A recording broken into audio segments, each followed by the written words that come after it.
So thank you everyone for being here tonight. We will speak about stress and anxiety in the light of neuroscience. First of all, I'd like to thank very much the French Institute for hosting us tonight. It's really appreciated. I am Malvina and Millet, and I will be presenting with Adrien, Gigliotta. Well, we will go through the topic. We will first give you like an overlook of what is anxiety, what is an anxiety disorder. Then we will go through the risk factors in the light of scientific purpose and also psychotherapy. Disclaimer: we are not psychologists, so we are just going to speak about what we know. And then we will introduce what we do in the lab, and last we will go through the gut microbiota and the link to anxiety, because it's a topic that has been widely investigated nowadays. So we thought that it might be interesting to link and connect everything together. So first of all, what is an anxiety disorder? So just to give you a prevalence, it's the most common psychiatric disease in Europe. It has a prevalence of 14%. So as you can see at the corner there, well, I'm a little bit far anyway. It corresponds to quite a large number if we look at the overall population. Since the COVID-19, the pandemic triggers an increase of 25%. So anxiety disorders are widely spread. And spreading throughout the world, and despite what is happening now, and of course it's a trendy topic, so it's something that everyone sort of hear about but don't really know what is it about. So what is fear? What is anxiety? We thought that it could be interesting to know that fear and anxiety are actually two different symptoms, and they are well defined by the OMS, the WHO, if you say in English. Well, fear is felt in response to a real. Oh, why is it happening? Yes, in response to a real and imminent threat. So as you can see on the video, you have this man, it's in the US, he's just walking by the sidewalk and suddenly he faces a bear. So he's really, really scared and he runs away. That's fear. You see something that is triggering some reaction that would be fast to a real threat. But when it comes to anxiety, it's like you felt something in response to a potential threat that might occur in the future. So you don't see the threat, but you imagine it and you sort of believe it, because the brain is really powerful and it makes you believe what you think. That's why we can get scared of anything. So as you can see, this guy, let's say it's the same guy. There's no bear anymore, but still he's hiding in his house and he doesn't want to go out. So now, why is anxiety something that has been sort of kept throughout evolution? Because anxiety must have a purpose indeed. Otherwise, throughout evolution, we would have dropped this threat. Well, you have to know that it's an innate behavior and it has been conserved. And you can also have anxiety behavior that has been seen in fish, insect, rodent, and primate. So it's not anxiety is not something only felt by humans. It's felt by all human beings on Earth. And it's a way of keeping yourself surviving throughout what might happen in life. And of course, the anxiety-like behaviors are different. I see there's a mistake there. I apologize. It is expressed differently from species, but still we can have those kind of similar traits that can be seen across all mammals, and even like more than mammals, animals. So now Adrien will explain you the symptoms and current treatment. Yes, thank you. Okay, so like Malvina said, anxiety is a normal emotion. So we all feel anxiety at some point in our lives. But when does it become something pathological? And this definition about pathological anxiety or anxiety disorders is coming from the DMS-5, which is one of the reference manuals for psychiatrists, especially in the US and Canada, that really defines anxiety disorders. So they are characterized as follow. They are excessive worry and oppressive expectations occurring more days than not for at least 6 months. And they affect about a number of events or activities such as work or school performance. So it's really this chronic feeling of anxiety that is happening where really there is no threat, or the threat is really diffuse. and on the long run. So those are the criteria that needs to be met for a clinician to say, okay, you have an anxiety disorder, it affects your life quality, let's do something about it. So it has key symptoms, of course. It's characterized by tension or chronic excess of worry. Avoidance behaviors, so for example, in social anxiety, people will tend to avoid crowded places. It comes with cognitive symptoms as well, so it can be difficulties in focusing, fatigue, headaches, or all these kind of symptoms that will impair your day-to-day life. And yes, they also come with physiological symptoms, so it's not only a state of mind, it comes with clear responses as well. Restlessness, muscle tension, fatigue, increased heart rate, sweating, shortness of breath, stomach discomfort, and yes, headaches, like I said before. So how are they currently treated? So anxiety disorders today are treated with a combination of psychotherapy, and in parallel, you are being prescribed some medications. But it's important to mention that those two therapies, even though they work hand in hand, show really limited efficacy and high risk of relapse, meaning that it doesn't work for everyone, a bit in half, more than half of people, 50 to 60% of people. And it's really common that when you stop the treatment, anxiety might occur later on during your life. So it's not permanent. And this is why there is a need to develop better treatment and therapies and really understanding the mechanisms behind all of this to help those people.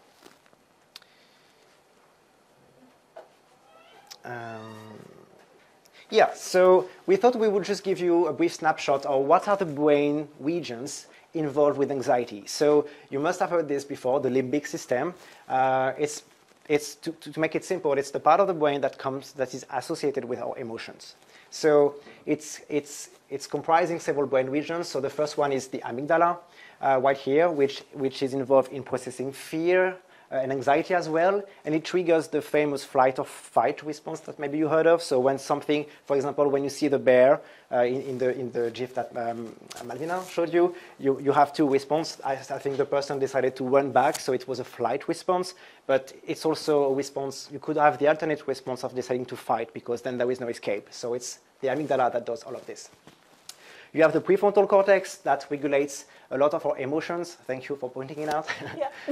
It's involved in decision-making as well, and really controlling our impulses and making sense of our environment and how to really act in it in a way that is appropriate depending on the context we are in.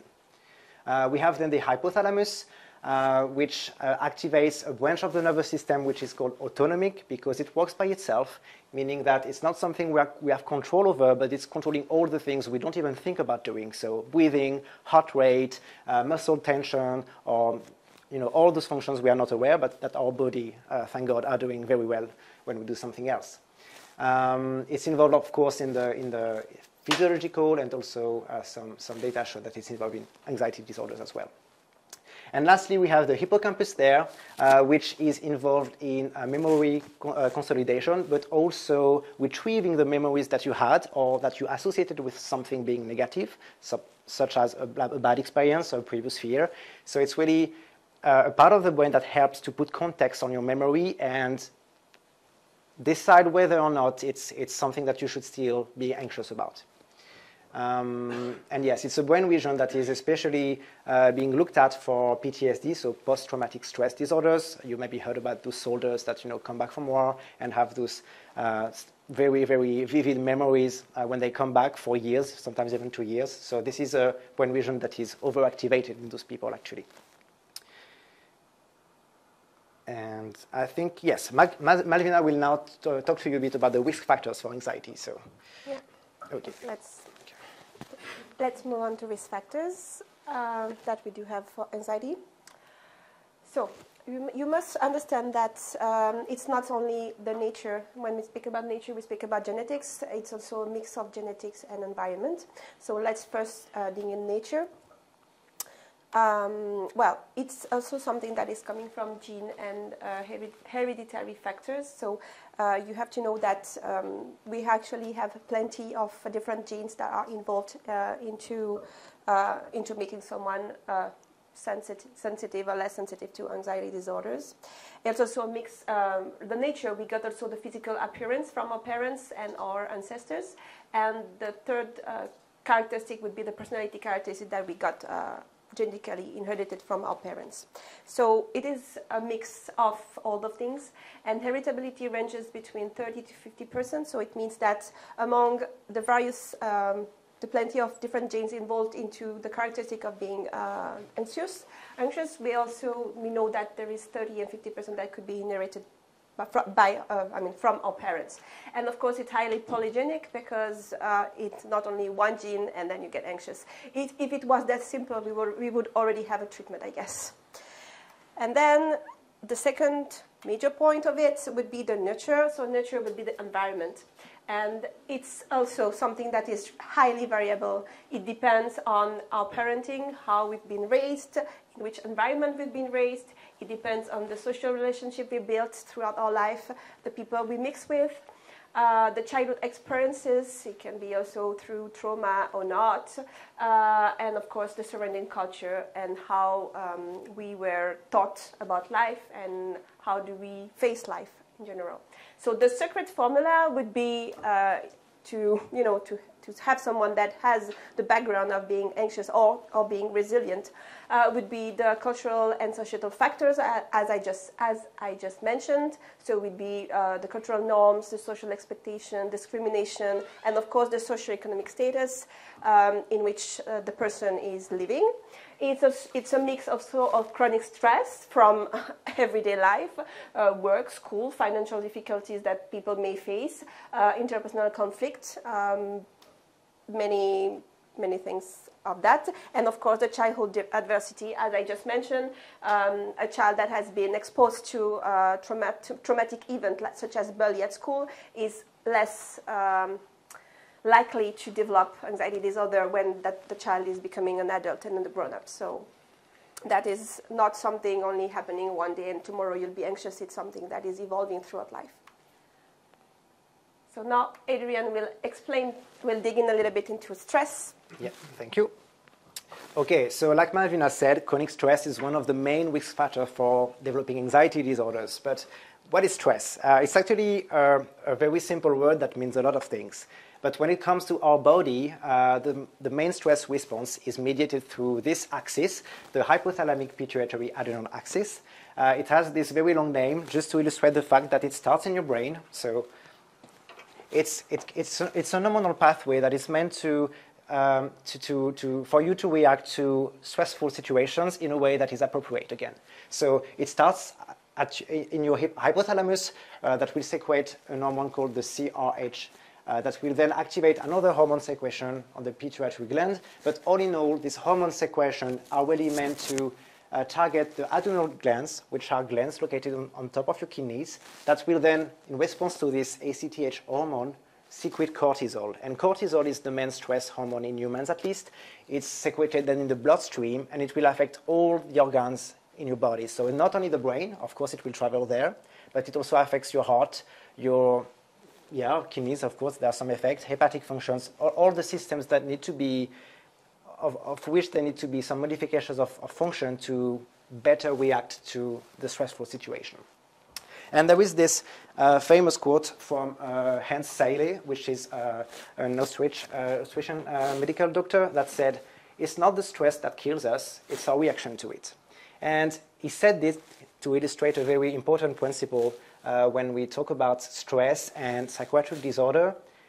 He meant this to illustrate the fact that some people are resilient to stress and some people are susceptible to it.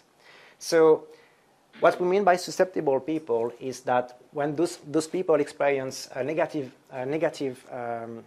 or a stressful experience, they will tend to associate with this a negative state, negative emotion, that will then, after this, make them more prone to develop this psychiatric disorder and especially anxiety disorders. And at the other hand, we have resiliency. So in those individuals, the stress will be more like a motor, something that will push them to react in a way, and they can even see this as being challenging and make use of this stressful situation. So of course, it's not black and white. You are not 100% susceptible. You are not 100% resilient. It depends, of course, of the situation, the context, your history, your genes, and everything. So we see more like this as a spectrum. So, we are somewhere there, and it depends of what we experience, of course. Okay. And yes, this relation between the genes and the environment is something that is very much studied in many fields, not only even in neuroscience, but even in biology. And this type of reciprocal interactions is called epigenetic.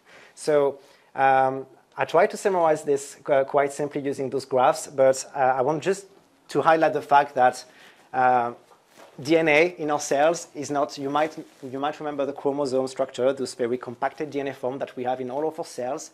Well, DNA isn't always like this. Some part of your DNA at any time is sometimes more loose or more compacted depending on what genes that need to be activated. So you can basically untie this like a complex rope, and you can have, at the end, your double helix there. But what I meant through this slide is that now it's shown that, what you experience in your environment can affect the way your DNA is being compacted or not. Meaning that what you experience every day changes the way your genes are expressing themselves.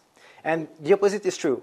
So if certain genes are expressing themselves versus not, then you might be experiencing things a bit differently in your environment or perceiving things a bit different.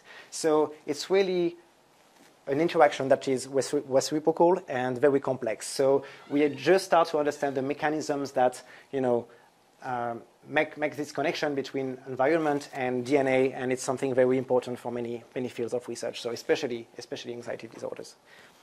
If you have any questions, again, please don't hesitate to interrupt us. Okay, we put sometimes some graphics, some graphs. Hopefully they are clear, but just we want this to be a discussion, so don't hesitate. Okay. Yeah, it's a complex study to study, like Malvina said. And before we go on with some genetic examples, I just wanted to remind you that why do we study genes? They seem so far from brain functions. Well, it just maybe because genes are making those proteins in the body, so-called protein, and these molecules there will carry out all the functions in your brain. So the set of protein you have in a cell will really decide what the cell is doing. And then if you unzoom from the cell level and you go to the brain level, you can easily understand that many different cells with specific functions come with specific brain functions. Of course, they vary depending on the brain regions, like we saw for the limbic system. But from gene, you really have a very, very, very categorized functions when it comes to the protein in the cells. So with this in mind, we wanted to illustrate why anxiety disorders are so complex to study and why we don't have better treatments now. So on the left-hand side of this graphic, you have the example of a monogenic disorder. What it means is that you have a mutation in one gene that is causing a disorder. Those are very easy to understand. There are plenty that we really know how they function. Huntington's disease, hemophilia, Duchenne myopathy, all of these are, one gene, one mutation. We know which gene it is. It's causing the disease. We know what's wrong. And they follow a very clear inheritance pattern, meaning that if some of your family members, so your mom and dad, have this mutation in their genes and they have offspring here, then it's easy to track down from which you got the mutation and which of the offspring of the children will then have the disease. So it means that the mutation have a 100% chance of causing the disease. It's very, very simple, very straightforward. When it comes to anxiety disorders, it's a complex disorder, meaning that you have many genes that are being involved in this, and they don't follow this clear inheritance pattern. For example, your grandmother might have a mutation in one of these genes. Your grandfather do not. Your mother do not, but then she meets your father, which has another mutation somewhere else. But then, all in all, the children will then have a certain mix of variants in some different genes, and it will what it will do is that it will increase your chances of having the disease, depending on the environment, like we said, and so on. But it's not, it's not 100%. So there are plenty of candidates. It's really, it's really difficult to study because then you need a large population to study these effects in human. And we have some candidates in mind now. Some have been identified with known function, and I can give you an example of how, from a gene, you can get a different function in the brain. So thank you. Okay, so example of potential candidates. So the first candidate that was identified is the COMT gene. So the real name is catechol O-methyltransferase gene, which is involved in the breakdown of dopamine. So you must have heard of dopamine, which is this neurotransmitter in your brain that is involved in the reward function, but also pleasure. So this enzyme, is involved in breaking it down. We also have the BDNF, which is, so it means brain-derived neurotrophic factor. It's like a growth factor. So what it does in your brain is promoting the growth of neurons and maintaining them alive, basically. And then lastly, you have this SL6A4 gene, which encodes for a serotonin transporter.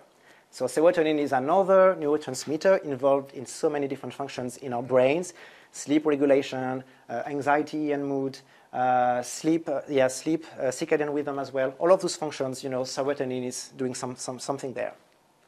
But I wanted to illustrate what a genetic variation is in this gene could change in your brain. So this is an example of a synapse. So a synapse is a point of contact between two different neurons. Let's consider only the left part for now. We will go to the variation after this. So this is neuron A trying to send a message to neuron B that is there. So there is an electrical information that is coming, from some chain above. It's coming to the end of neuron A, and then to pass this information to neuron B, you need to convert an electrical signal to a chemical one. It's how the synapses are functioning. So the electrical information comes in. It will lead to the release of the serotonin, which are those little blue dots in those vesicles.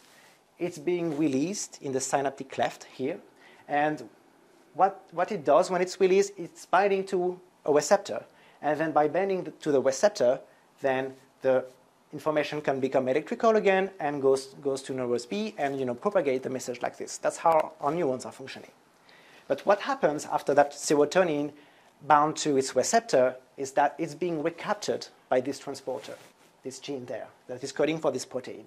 It's doing this to kind of it's like a recycle machinery. So you want to be ready for the next electrical impulse that is coming. So you want to get back as much as you spent in the synaptic cleft. So you recapture it, and then you are ready to use again. That's the normal situation. Okay.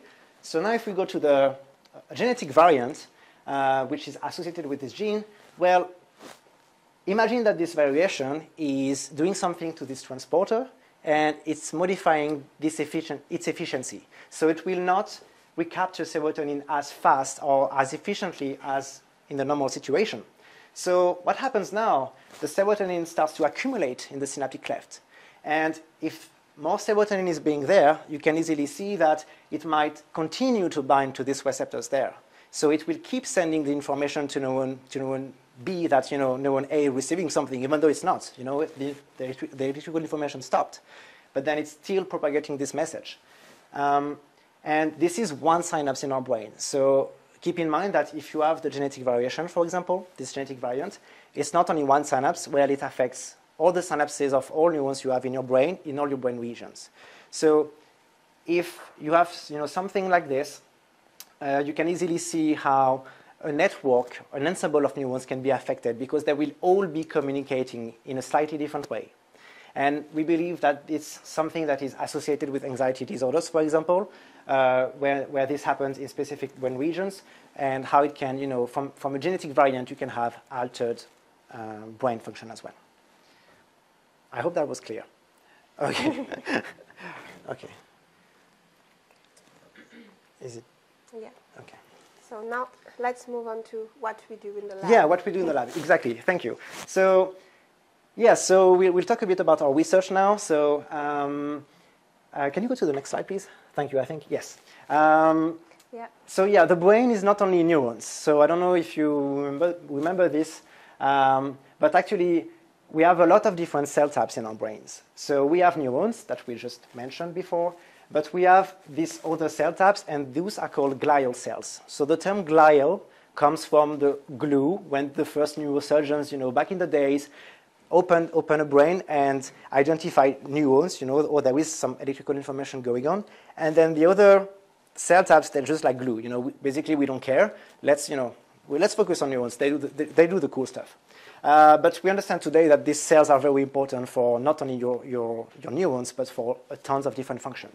So, for example, microglia here, those cells are the resident immune cell in the brain. So you might know that we have a blood-brain barrier, a very efficient filter that is filtering the blood that goes to our brain, and we don't have lymphocytes, those immune cells that we have in our other parts of our body. So in the brain, it's really the microglia that are doing those functions.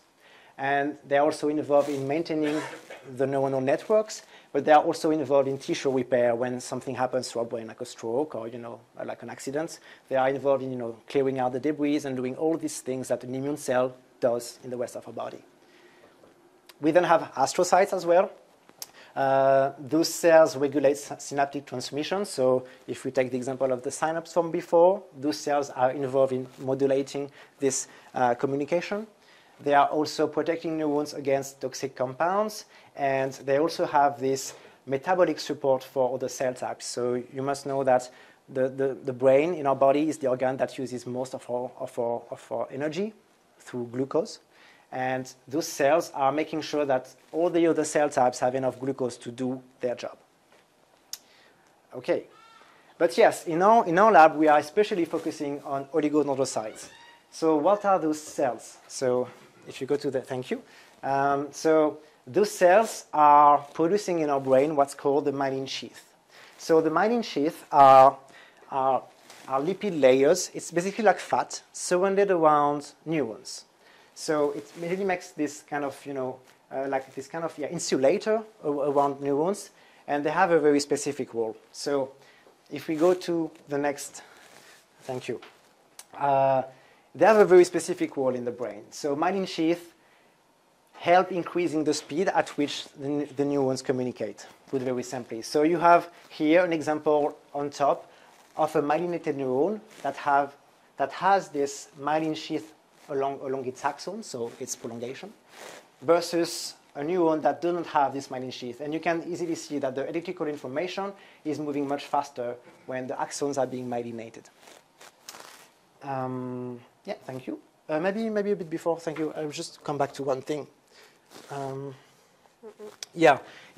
Just to mention that the production of myelin sheath in the brain is something that is always ongoing. So it starts actually around birth, but it continues throughout childhood, adolescence, and even in adults. It's something that is still ongoing. So of course it slows down, through aging, but it's still something that it's not a fixed system. It's always changing. It's always, myelinating new axons to carry out different functions. So, thank you. Yeah.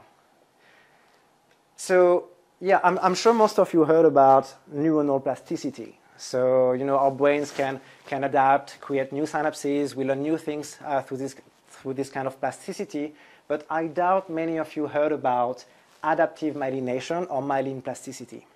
So it's something that is relatively new. So one of the first evidences of this is already now, so 2005, so quite some years ago, but it's still something that we try to understand and to appreciate how much it affects your brain.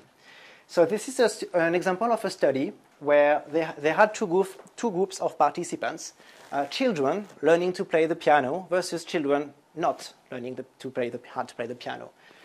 You place then these children in an MRI machine, and then you are able to do what's called fractional anisotropy analysis. So to put very simply, what the MRI machine is doing is looking at how the water molecules are moving in space, so in the brain.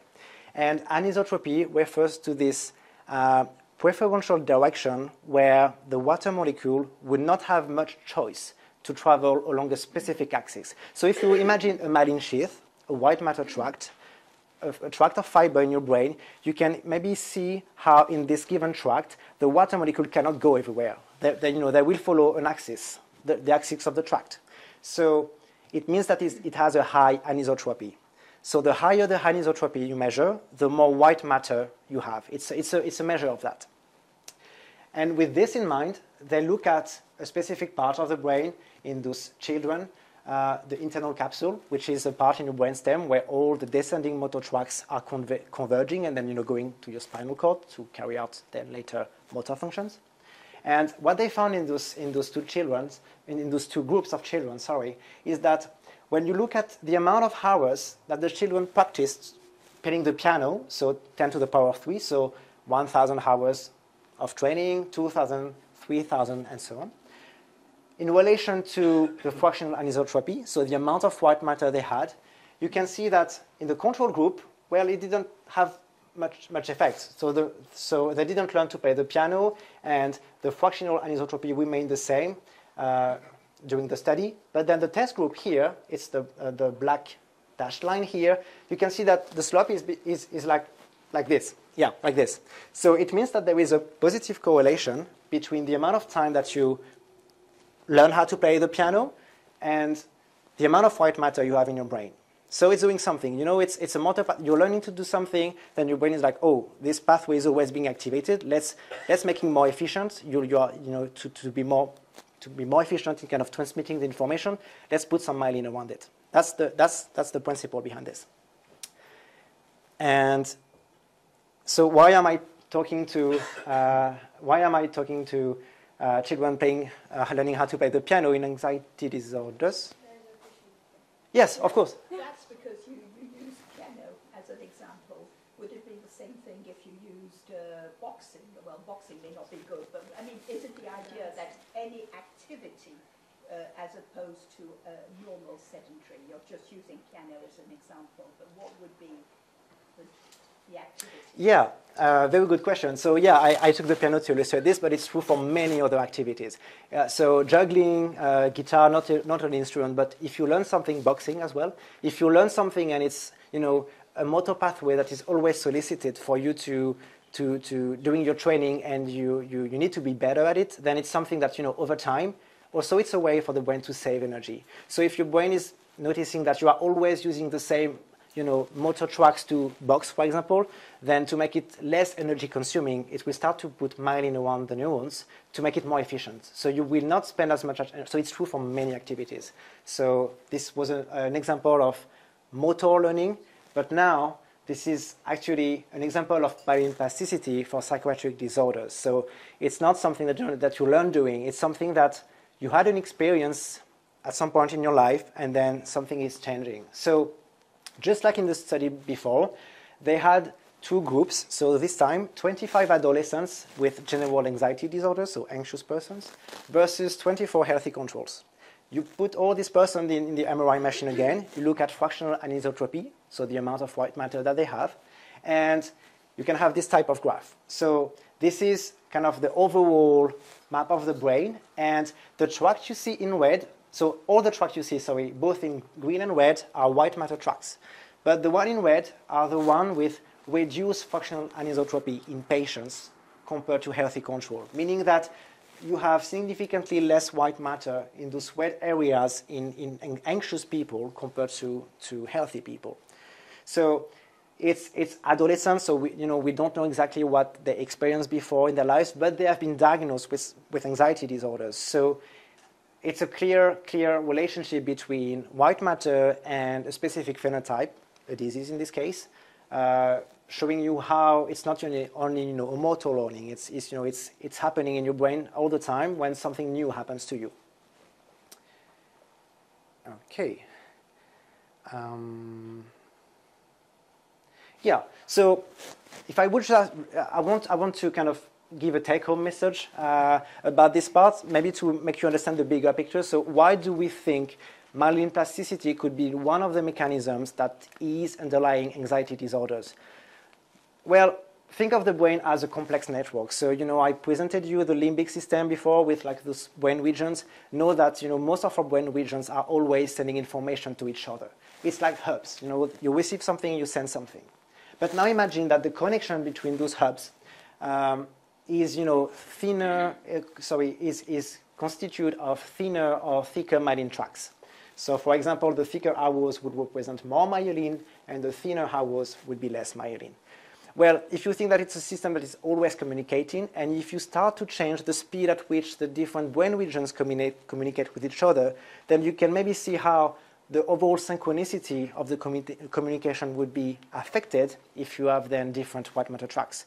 And that's the idea behind it. So, it's still theoretical. It's something that is actively being investigated now. It's one of the,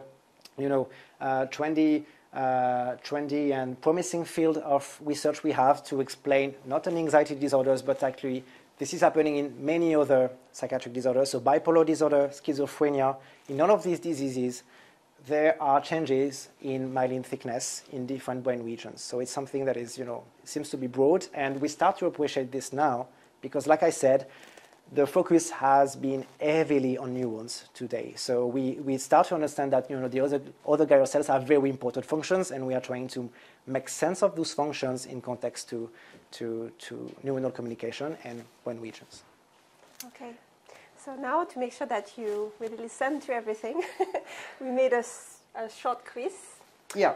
So I'm going to give you 2 cards. So one red and one green. And we will give you some questions, and then you will have to raise the correct.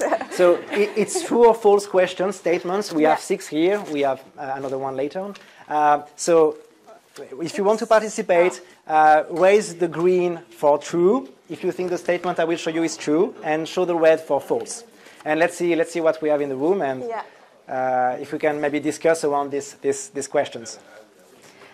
Just to give you a reminding, we are both, I don't know if we mentioned it at the beginning of the presentation, I might have forgot, but we are both from the University of Helsinki. Okay, so now let's move into the quiz. So let's see. Tu veux le faire celui-là ou... You see an enormous spider in your bathroom. Is it anxiety? So true or false? Yes or no? True or false? Okay. Oh! Okay, so the answer, I think most of you were correct. The answer is no, it's not anxiety, it's most likely fear. Of course, if you're afraid of spider. So maybe if I saw some green cards, then it was you're not afraid of anything, it's okay. But it's something you see, it's really sudden. It's not anxiety, it's mostly fear. You are afraid of what you see. But then, if you are afraid to go in your bathroom in the future because you think, oh, there must be a spider that is waiting for me, then it can be anxiety. Okay, so it's very it's the temporality of the emotion that matters here. Current therapies for anxiety disorders involve a combination of psychotherapy and medication. Okay. Excellent. 100% success rate. Yes, exactly. So, but again, limited efficacy, not working on everyone. And if it works with someone, if you stop the treatment, it can stop working, and then you can have anxiety again. So it's not definitive. Okay. Oh, people with anxiety should avoid stressful situations. What do you think? Okay, a lot of red. Okay, this is a tricky one, I have to admit. Well, we would say false to this for several reasons. First, it's impossible to avoid all stressful situations, and also what you consider stressful might be very dependent for different individuals. So it's actually being shown that start reintroducing stress to anxious people little by little is actually really helpful for them. For example. We are taking the example of the spider. So it's a specific phobia. It's encompassed in anxiety disorders. Specific phobias are an anxiety disorder. And maybe you heard about this therapy. It consists of having those 3D binocular on your head. What do you call this? Enhanced reality, glasses. And in one of the therapeutic strategies that there are for those spider phobia is that you would put the glasses on your eyes, and then in the virtual world that you are now in, you would start to see spiders coming at you. So it's an actual therapy. So of course you can, increase the difficulty level in this simulation. So first, maybe the spider would be sitting in a corner of a room, so you would just have to move in the room, not being in front of the spider. But then the spider would start to move and slowly come at you, and then you have some, like they could even start crawling on you. So, but we introducing stress little by little, depending on the situation, is actually beneficial. So that's why this statement is mostly false. Yes, question. Yes, of course. About the first question, I was wondering if, let's say I have presentation within a week, and I start feeling uncomfortable feelings. Is it anxiety or am I fear of presenting? So this is mostly anxiety then, because then it's something far in the future. It's not a threat. You kind of estimate being now, but then it's not a disorder because then it's just a week. So it's normal to feel anxious. If you have an exam, presentation, some stressful events coming in the future, and it makes you anxious, it's completely normal. But then it becomes pathological if this feeling would stay on the long run. You know that you don't have a presentation, but then the feeling is still there for many things. So anxiety mostly, yeah. Okay, next question. Genetic variants associated with anxiety disorders are well defined. Okay. Okay. Great. Yes, exactly. Thank you. That's why we have a job. Thank you very much. That's exactly true. So exactly. So I showed you some candidates that were identified, but it's a complex topic again. We discover new variants every year, so we are far from discovering all of them, and more are coming for sure. Okay.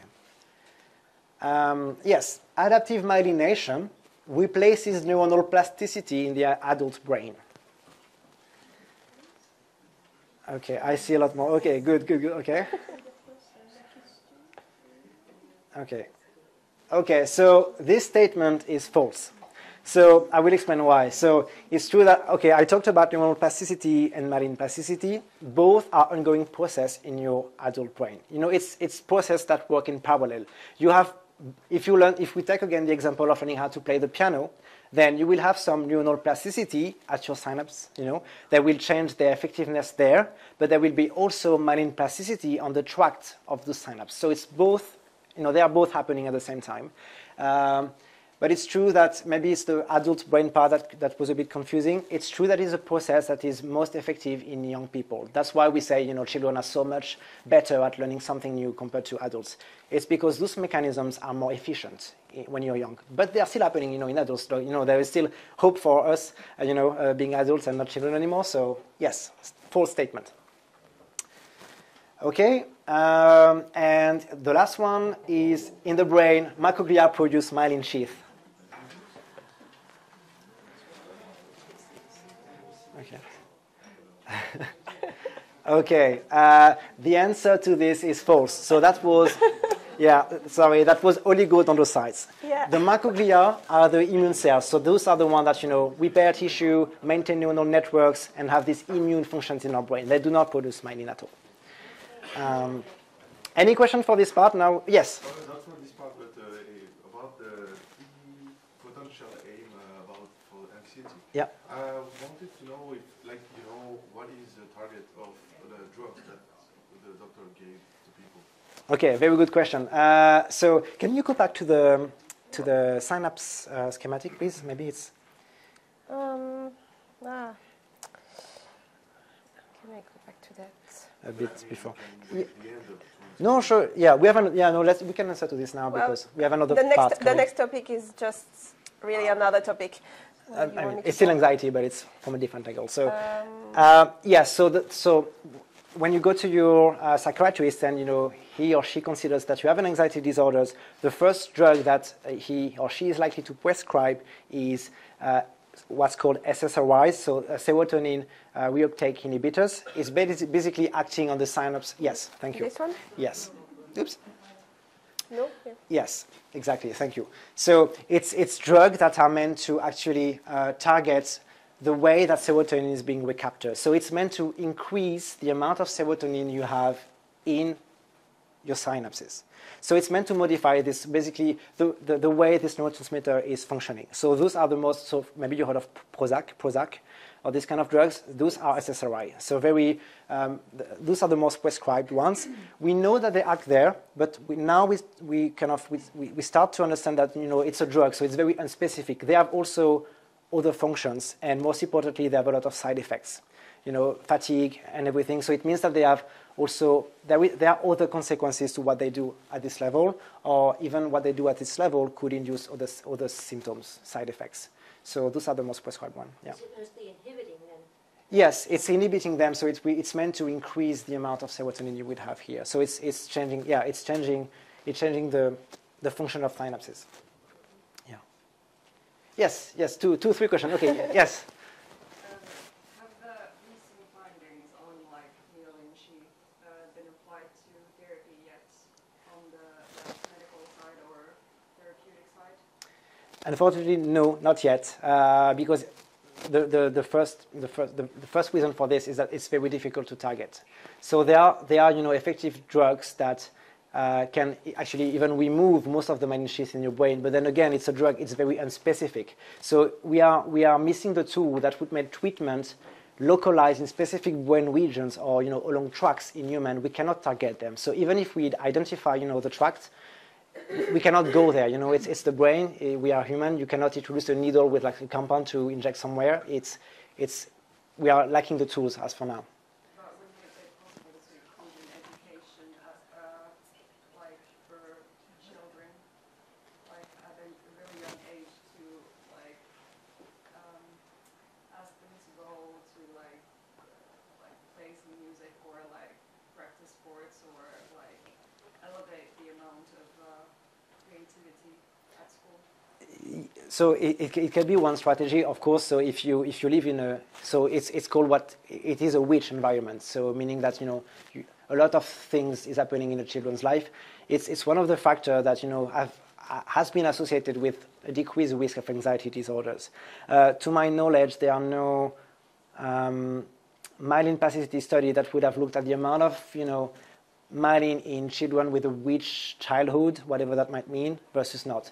Because we are humans, so, you know, there are plenty of factors that can affect this. If you have your well-defined groups of humans and you look at them, you know, 15 years later, you can not really know what they experience, and maybe even those children that had those very positive environments, you know, learn to play the piano, whatever. Maybe they had also traumatic experiences later on, and you see the end point. You see, you know, what happens 15 years later. So it's very difficult to address. We had other questions. Yes. Piano be prescribed instead of medicine. Okay. So that's a tough one, because yes and no. So no in terms of you know myelin plasticity, meaning that, you know, learning how to play the piano affects motor tracts. The myelin that is produced affects motor tracts, and not really the tracts that are connecting the limbic system. I mean, not like it's really separate things in our brains. It's different functions. But yes, a little bit as well, because, for example, music therapy is one of the possible therapy that is proposed to depressed person or people with psychiatric disorders. So singing in a choir, learning to play something new, and just the sounds of music sometimes have been shown to have beneficial effects for the mood. So that's why I was a bit, you know. But yeah, very good question. We had one more, I think. Or was it you? No, sorry. Well, yeah, it was more an example. You were talking about the anxiety, and then that you should confront it, maybe. And actually, I think it's probably related is that you have this, what do you call it, the benign postural dizziness, meaning that when you turn your head, suddenly it starts to go around, spin around. It causes actually also anxiety, but mainly the problem is the spinning. And one way of treating it is to cause it to spin around, and then the brains learn that, okay, this is a wrong signal, and then it starts to kind of counteract this one. So I think that's also one way of learning out of it, plasticity of the brain. Definitely, yeah. I was not aware of this inner ear balance, but yeah, that's something that must be happening. So in two different levels. So, you know, synaptic plasticity. Some synapses are being reorganized somewhere to, you know, realize that, you know, this signal is irrelevant, discard it. But that, for example, if it's a track that is very solicited, then it might be, it might have more myelin as well along the track, the cochlear nerve, for example, that is transducing the information to your brain. So yeah, there is some plasticity always going on there as well, for sure. Good point. Yes. Maybe it's a little extreme, but you've talked about this adrenal gland like producing cortisol, hormone of stress, and I've read, it was on the internet, so I don't know if it's true, but it was years ago, that they made some experiment on some cats where they cut this gland and the cat didn't feel any fear anymore, so maybe it's dangerous because if there is a big dog, it doesn't run away. But I was wondering, what if we did that on humans? Because we would all live in peace, cool, calm, and there is no stress. Oh my gosh.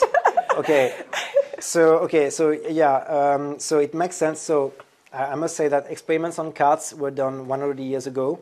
So it was, the fundamental first models that were used to understand this phenomenon. And I understand how it can remove the stress response. Then you don't have the main effector of stress, although you still have other ones, the autonomic nervous system that will still, produce adrenaline, for example. So you have other systems. I can see how it could be, like this, an appealing strategy. But you also must know that we need stress in our lives. So if you are blind to it or not being able to respond, it's really a bad thing.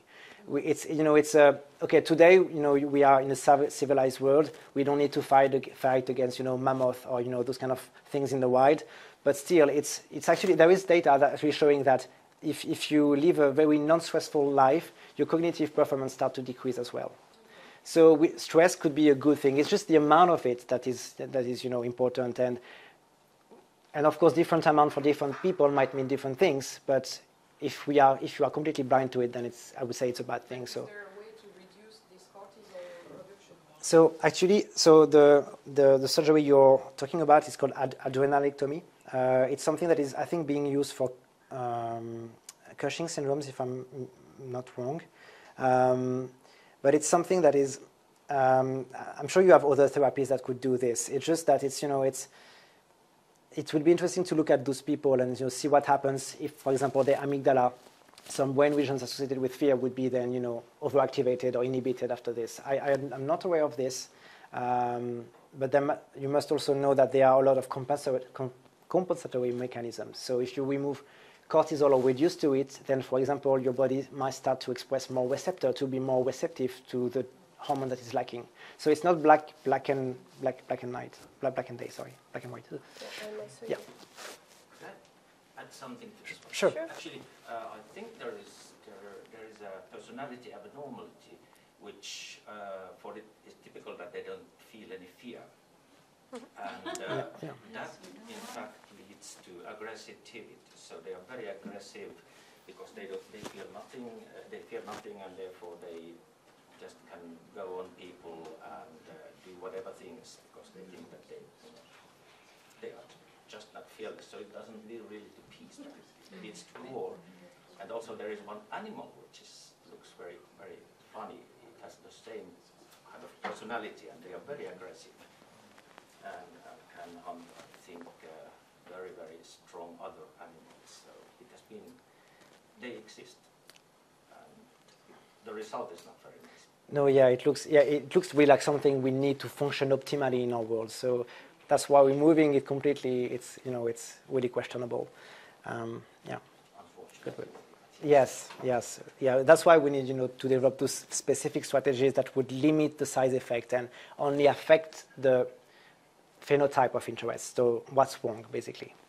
Exactly, and also you must know that it's impossible to just remove cortisol from the body because it has also other functions. So it will affect the other functions. It's not just one hormone doing something. It's not as simple as that. And also I spoke about the evolution. So there is a reason why throughout the evolution we still do have fear and anxiety. It's a way of keeping us alive and keeping us much aware of our environment and what is happening in our daily lives. So, yeah. Question? Yep.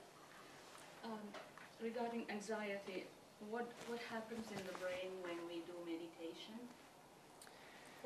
That's for you. It's about the waves. Yeah. Okay. That's a tough one. It's not something that we are really looking at.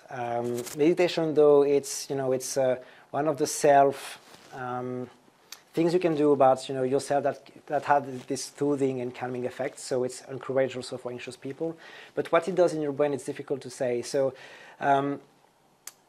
it has been shown that it helps producing these wasting waves, those kind of waves in the brain. That means that you are in a calm environment. So it's really a state. It puts you in a different state, of course. And if you practice, it comes with mindfulness that maybe you heard about, but this kind of introspection as well were shown to be beneficial to anxious people as well. So it's difficult to say what it does. I cannot answer to this question in relation to brain plasticity or mind plasticity, but it was shown to have beneficial effects for sure. And serotonin? I cannot. I don't want to say anything bad, so I would rather say I don't know. But I would be surprised. I would be surprised if it would not have any effect. But because again, serotonin is involved in so many systems, so I'm sure there are some things. So it could be you could start a group, a research group, and ask this question. It would be great.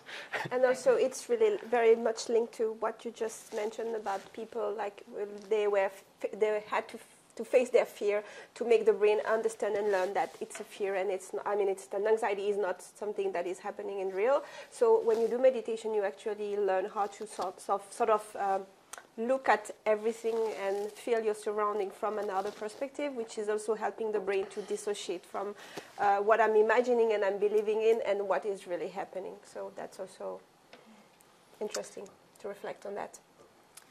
So, okay, well, it's not yet finished. So I'll try to be quick on that part because, as I mentioned, I'd like to give you some information about the gut, our little guts, and the link, of course, to anxiety. So, first of all, what is the gut microbiota? It's also called the microbiome. So it's a community. It's like a whole big family of bacteria, microorganisms such as fungi, bacteria, viruses. As you see, they are really cute there, and they exist in our closed environment inside of our gut. The term is often described to the fact that we do have those organisms living inside of us, and they are actually influencing how we live and how we react, because they are sort of part of us, not ourselves, but part of us. So let's move on to the functions of it. Okay. It has three main functions, our microbiome. The first function will be the immune system training or education. It's called immunomodulation. So this is this part. What is happening is the fact that, as I said, it's not our cells. They are microorganisms on their own. And when we do have food that is going through our digestive tract, of course, it's something coming from outside. So it is also a way of sort of training our immune cells. There are other areas in the body where the immune cell can be trained, but it's also there. And it also helps when we say immunomodulation, it's a way of saying that sometimes we do need to respond because it's toxic to us. But sometimes we just do need to do nothing and just be passive because it's just going to move on, and we are going to release it when we're going to the toilet. Then it has also a role in protection against pathogens, and it directs the communication to the brain through the vagus nerve, which is here. It's actually, we call it, sometimes maybe you heard the phrase of saying that the gut is our second brain, because it has a direct link from the gut and the gut cells. It's called enterocytes. Directly goes through the brain, and it's also a fast way of communicating. And so that's the reason why when we are hungry, we can't pay attention, because the signal is really strong. I don't know if it's happening to you right now, because it's been quite long. And then the third main function will be the metabolism, because, of course, the main function of our gut is just to digest everything and to cut everything into making glucose, proteins, and so on, so that we can make our whole body function. I wanted to give you just a little bit of fun fact. the fact that for one human cell, we do have 10 microorganisms in our gut. So we are never alone. At least we have microorganisms inside of our gut. And of course, they produce vitamin K, they promote development, blah, blah, blah. So, I mean, they are part of us. Sometimes we think about microorganisms as being like dirty and bad, but they are part of us, and we evolved through them. So without them, we wouldn't be that perfectible, but quite good human beings.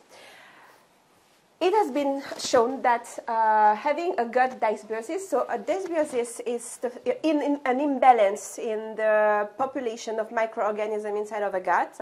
It has been linked and proven to be linked to a wide range of diseases, going from cardiovascular diseases to hypothyroid.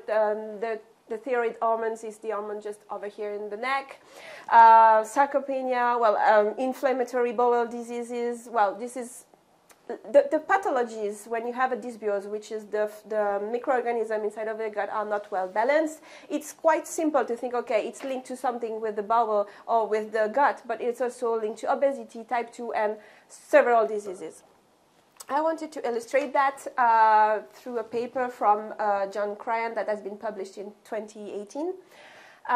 It has been it has been proven that a healthy diet high in phytochemicals, vitamins, minerals, omega-3 fatty acids, poly and monounsaturated fat, and of course fibers are actually having a good influence on anxiety disorders as well as a decreased risk of obesity. Whereas, on the opposite, when people have what is so-called a Western diet, but it's a common name, and if you need to, we can dig in later a little bit if you have questions about it. Of course, you get the opposite, so the phytochemicals are in less amount. You have, of course, less vitamins and minerals. You have, instead of omega-3 fatty acid and poly and monounsaturated fat, you have trans and saturated fat, so it's the opposite, and of course, you have a lot of sugars and refined sugar in it, and high calorie, sometimes we call them empty calories.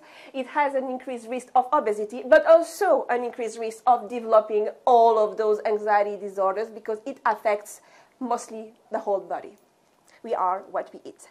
And that's the next part that I wanted to tell you. Sometimes we have this phrase saying we are what we eat, but it's actually what happens because we are alive because we eat. If we stop to eat, we will survive for some time, but then we will eventually die.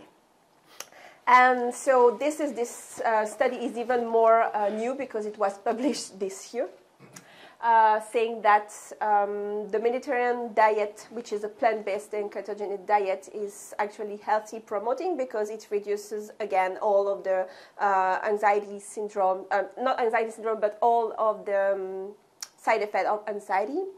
And of course, if you do the opposite again, and if you have an animal-based diet, also called Western diet, then people are prone to suffer from anxiety. And it is something really interesting because then it can be also another interesting pathway towards helping to help people suffering from anxiety disorder to sort of move on in life. And as we said, it's hard because we can't.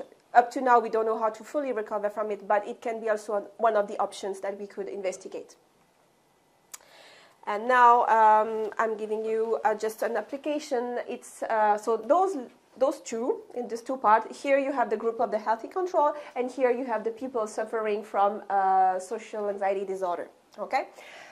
You have actually the gut microbia, so those are the spaces that has been identified into the healthy control and the social anxiety disorder. And we can clearly see that the amount of those for, like, let's say, bifidobacterium, this one, the adolescentis, it is not seen to be the same in everyone's gut. as we have so many human, I don't know how many because I didn't write it, but everyone, the main message from this would be that we do all have a gut. We do all have microbiome inside of our gut, but the population in everyone in this room, we do not have the same amount of population, the same amount of each bacteria. So it is important to think that it's also like the genetic background. We do have a lot of also information through it. And now, oh yeah, yep. Oh, sorry. I just wanted to tell you something, just so that you know, and in case you would ask me questions, I just wanted to give you some example, even though I didn't put the images, but the SCFAs. Maybe it's an old name that doesn't ring a bell to you, but it's normal. It's called for short-chain fatty acids from fibers. So it is fibers. Mostly it's like very sweet, nice name for fibers. When we speak about GABA food, it's GABA aminobutyric acid. And it comes from tea, brown rice, mushroom, chestnut, and also a lot of veggies. And then polyphenols, vitamins. Vitamins is quite easy because it's coming from vegetables mostly and fruits. But well, we do have vitamins in everything that we eat, except I think everything almost.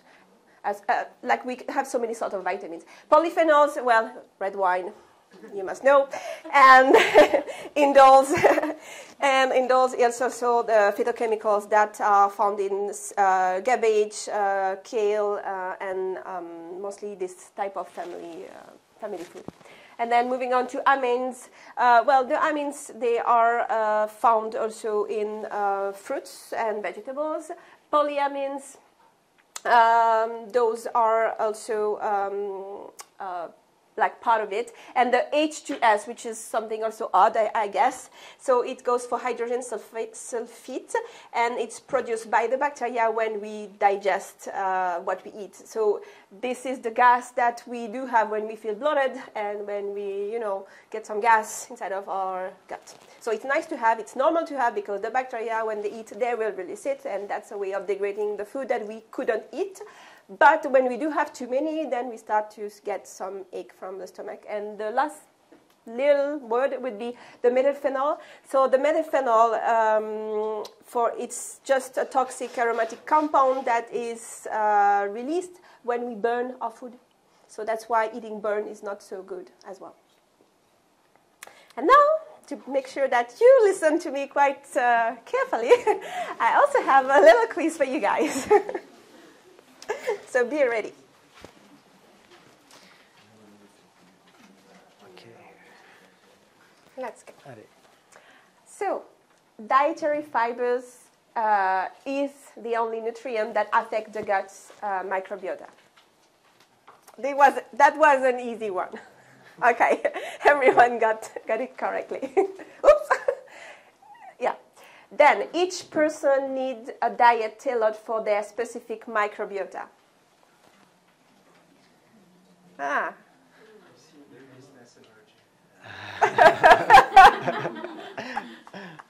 Yes, exactly. Because the study that I've shown just now was exactly saying that we do have all of those bacteria inside of our guts, but they are not in the same amount. So we need to feed our little ones.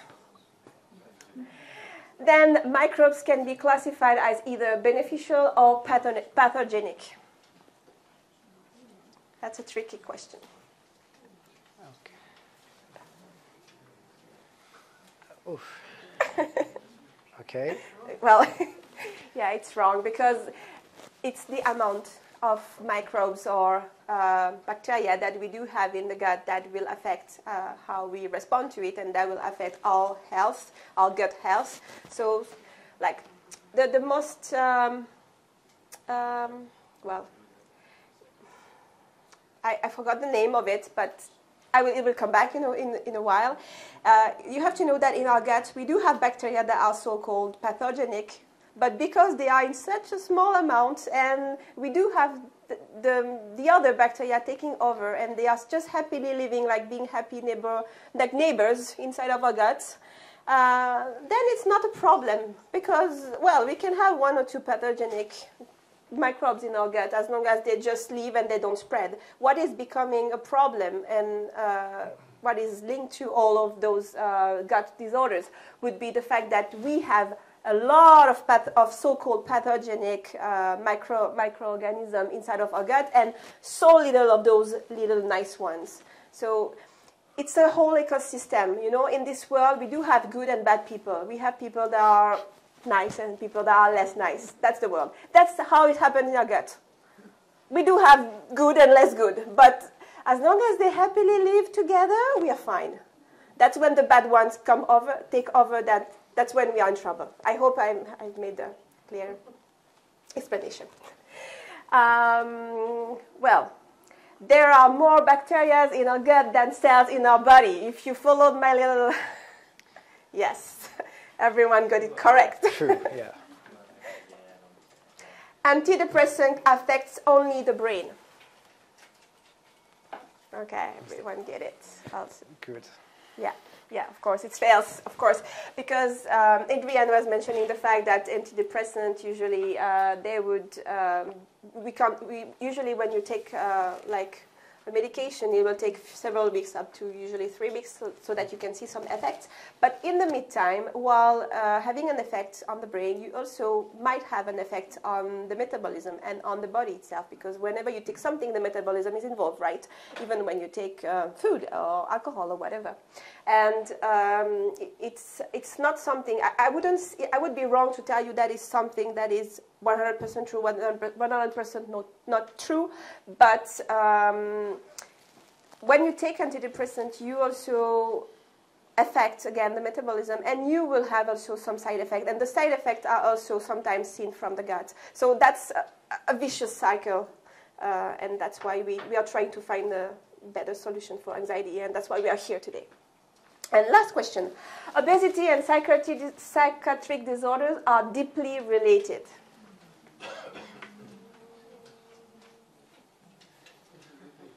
Mm-hmm. Mm-hmm. Yes, it's true. It's true. You do have a question? I have. Yeah. Each person needs a diet tailored for them. Yeah. Could it be also so that really the diet affects the microbiota, so you can, so in that way, kind of, it's not entirely true. Exactly. It's like I'm holding the mic, but yes, of course, it's always like that. So we can have an imbalanced population of microbes inside of our gut, but by shifting to a healthier diet, of course, we might affect positively what is happening throughout the body, and also then what is happening through the fear and anxiety. So yes, of course, it's always integrated together. And speaking to that, I was just listening to the BBC on the way here. Yeah. And there is a book which was published today. It's called The Ultra-Processed People. And it's about looking into these ultra-processed foods and how the ultra-processed foods is affecting our gut, as well as our minds and our stress and our obesity. And so it was tied to this very subject matter. Exactly. It was really interesting. It is really, really trendy. Again, I really like, the phrase about we are what we eat, because you have to know that, let's speak about the omega-3, the fatty acid. You have to know that our brain is mostly made of fatty acids. So, and it's not like we got the fatty acid from our mom and then we keep the same fatty acid throughout our life. No. We are constantly renewing, changing, and making the cells new and renew again. So what material would we use to renew it? We will use what we are eating. So if we do not eat enough of fatty acid, then of course we will have less quality neurons, and then the message might be, well, I'm drawing a parallel that is quite easy to make, but it's also affecting everything. when we lack of something, and the body is all the time thinking about what is the shortest way or what is the best way of getting what it needs. I've learned something when I was in the nutrition school that really was sort of shocking for me when I learned it. Do you know that if a mother that is pregnant with a child doesn't have enough of omega-3 intake, the child will literally take the omega-3 from his mother's brain. So the body will be set in such condition that the body will think, okay, what is most important? That lady that is living, or the child, which will be the survival of the species. And so some, not all of course, some of it will be degraded from the body to get into the child so that the child can develop properly. So that's beauty of procreation, but that's also a little bit awful because that is what is happening. And also I have another example coming up to my mind right now. When you have someone suffering from all those food disorders, such as, I forgot the name again. I forgot the name. Anorexia. Yes, thank you very much. So when you're suffering from anorexia, you have to know that at some point, your body will degrade the muscles in order to feed you. And so that's a vicious circle because you wanna remain alive, but the body is thinking, what is most important, the inner part of the body or the muscle? The muscle is not that important. So that's a way of keeping us alive, and everything is made for survival. Yes. Yeah, I have actually a double question. Yeah. If each of us would have a diet tailored to our own macrobiome, how do we get to know what is the best diet for us? And the second question is, because you have been living, I guess, in Finland and in France, how do you see, why is there so much more option, like gluten-free, milk-free, lactose-free in Finland compared to France? Is it because we are more aware here of the problem? Or is it because we have more problems? I'm really thinking that everywhere here you can find options, but when you go to France, it's impossible to get milk-free meal, or it's very difficult. Exactly. I think in Finland, people are much more aware of the fact that we are all each individual with different needs, and they are aware also of the fact that we could get so many different options. So I think it's not linked to the fact that in Finland you do have more disorders or the prevalence is higher in Finland. No, I think the prevalence, it's something that is quite, I would say, normal as a human being, to develop fear and anxiety. Because as I explained at the beginning of the presentation, I don't know if you remember, but it's an evolutionary threat. So, well, it's something that we are human, so we have high chances of feeling some anxiety. So that's not the prevalence is definitely not higher in Finland. And the other question, if I remember well. How do you get to know which is the diet for you? Exactly. So this is something that would be just wonderful if one day we are able just to quantify and specify for every human being, okay, your gut is composed of and then you should eat it. That would be just wonderful, but we are really, really far away from that at the moment. I think just a piece of advice comes from me, so it's a little bit personal, but most of us, we are grown up in this room, so we must have noticed also. We need to really pay attention to what happens in our body when we eat whatever, because I'm sure we do have we do have symptoms that are related to a certain way of eating. For let's say for 1 week you go out every day and you eat pizza for every day in a row, I'm sure you will have some symptoms. So you need to pay attention to the type of food that is most suitable for you and the type of food that makes you feel better. And when I say better, I feel better physically and also mentally, because it is also shown that when you have a healthy diet and you provide your body with everything that it needs, you have sort of a calmer, more relaxed way of looking at life, because you can convey messages more efficiently, and you feel a little bit more aware of your surrounding, which is has a positive impact on overall. I don't know if I answered clearly, but yeah. Has there been research into genetically modified foods as well?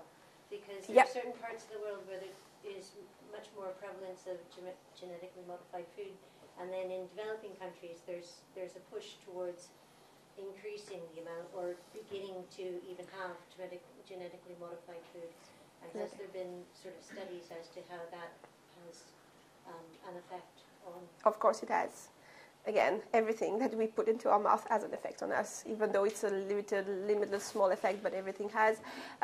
You were speaking about GMOs, most specifically. Well, it's a tricky question in a way because it has an effect, but it's not as clear as we thought. I think maybe 20 years back when we had so many discussions were published about the fact that the GMOs were really bad for health and et cetera, et cetera. But in the same time, I think we cannot really live without GMOs, and I will explain why. It's because we are a growing number of people on Earth, and GMOs is also a way of producing enough for everyone. So we need to find a better alternative, I think, to that. But it's really tricky to, incriminate 100% those GMOs food. Because the definition of GMOs is just some grains that are modified to be stronger and to resist, and so we can produce more. So that's a vicious cycle also again. Okay, I'm sorry, but I'm receiving some discrete signs that we should call it a day for now. Yeah. And but if you still have questions, don't hesitate to ask them. I think there are some snacks over there, so we can, we are still there. So. We wanted to thank you all for be so many today, and your questions, they were really interesting also for us. So I hope you got some key messages and that you learned something today. So thank you again for listening, and see you around.